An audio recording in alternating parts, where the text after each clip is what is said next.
Аланы асы ингуши – это научный труд известного общественного деятеля, краеведа Мусы Зурабова, который был опубликован в этом году. Над сбором и изучением материала книги Муса Алиевич трудился целых 9 лет. Большим подспорьем для подготовки книги явилась докторская диссертация испанца Алиманя. Письменные источники об алланах, критическая компиляция, изданная в 2000 году на английском языке. Также автор использовал книги американского профессора Бахраха «История аллан на Западе», труды арабских и иранских историков, таких как Аль-Масуди, Ибн Руста, грузинского историка Леонтия Мравели. И вот эти 9 лет я изучал эти материалы и одновременно писал эту книгу.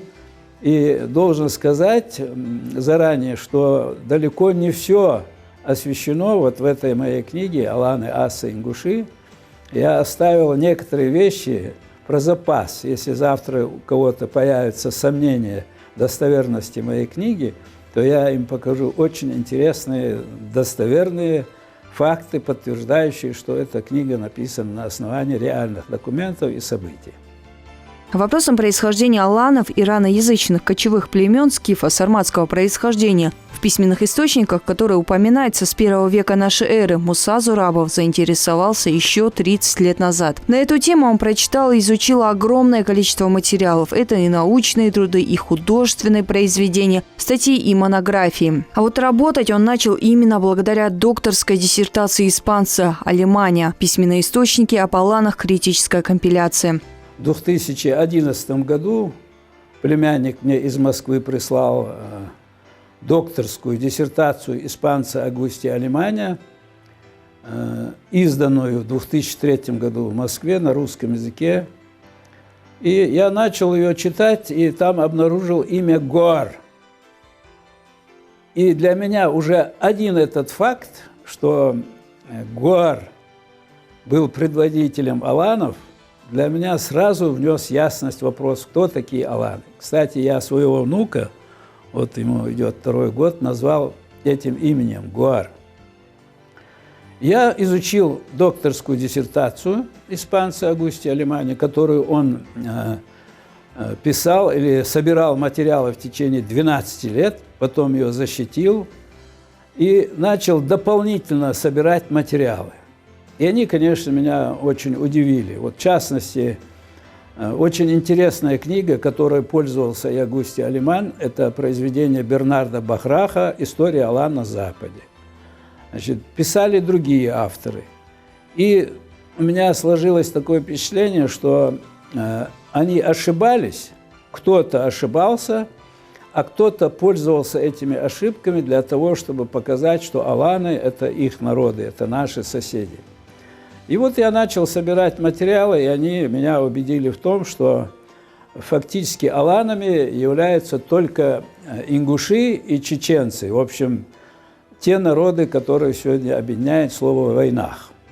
В своей работе автор постарался показать малоизвестные и неизвестные наиболее важные события в жизни ингушского народа со времен далекой древности, потому что Муса Алиевич не сомневается, что аланы были предками ингушей, и у него на это много документально подтвержденных сведений. Один из самых интересных моментов: после того, как монголы покорили Аланию в 1240 году, часть воинов со своими семьями они забрали сначала Монголию, а затем и в провинцию Синьчуань в Китае для дальнейшего покорения Южного Китая. И на местах проживания этих воинов были построены башни с такой же архитектурой, как и в Горной Ингушетии. И поселили там свои семьи и начали воевать по завоеванию Китая. Естественно, совместно с монгольскими войсками. Они Китай постепенно покоряли и, в общем, завершили это покорение. И чуть более 100 лет держали в повиновении у монголов. Так вот, башни строились точно такие же, как стоят в наших горах, особенно первое время. В последующем, когда землетрясение провинции Сычуань, где они стоят, очень сейсмичный район, и начали рушиться верхняя часть башен, начали строить многогранные, 8-гранные, 12-гранные для укрепления. В книге читатель может прочитать один интересный рассказ о поездке француженки Фредерики Д'Арагон в Китай для изучения снежного барса, но, увидев башни, она заинтересовалась не животным, а архитектурным чудом. И написано это в журнале, российский журнал «Огонек» за 2010 год, там размещена эта статья. И сказано так: когда Фредерика Д'Арагон увидела башни, она забросила своего барса и начала изучать эти башни. Удивительно, но факт, описанный в этой статье, что она собрала древесные материалы из 32 башен и попросила американцев сделать радиоуглеродный анализ для того, чтобы установить возраст башен. Возраст башен оказался от 600 до 700 лет, или наоборот, от 700 до 600 лет. Это 100 лет, и это то время, когда наши предки аланы находились там, в Китае. У Аугусте Алеманя описано время, когда наши там начали воевать. И четко сказано, что первая такая основательная военная кампания, которую монголы провели в Китае с участием аланов, это 1258-1259 год, именно в провинции Сычуань. Вот возраст башен и время, когда эта военная операция была осуществлена, четко совпадает. Целый ряд научных работ свидетельствует о том, что самоназванием аланов было слово «ас», а самоназванием осетин является ирон.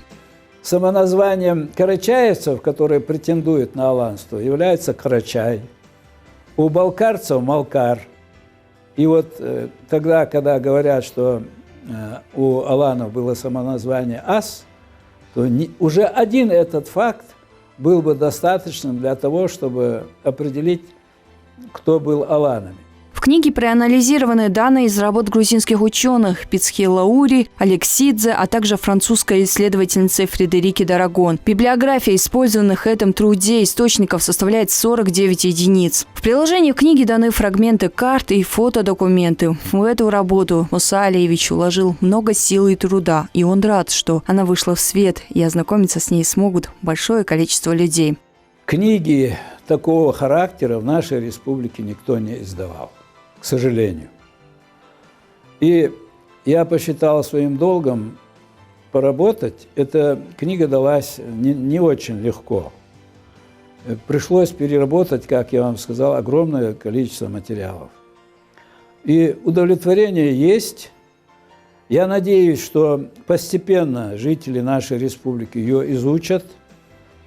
И дальше и исследователи, историки и других профессий, я думаю, начнут более в таком широком географическом плане исследовать историю ингушей и найдут много интересного материала, подтверждающего то, что я сказал. Поэтому в этом плане я доволен.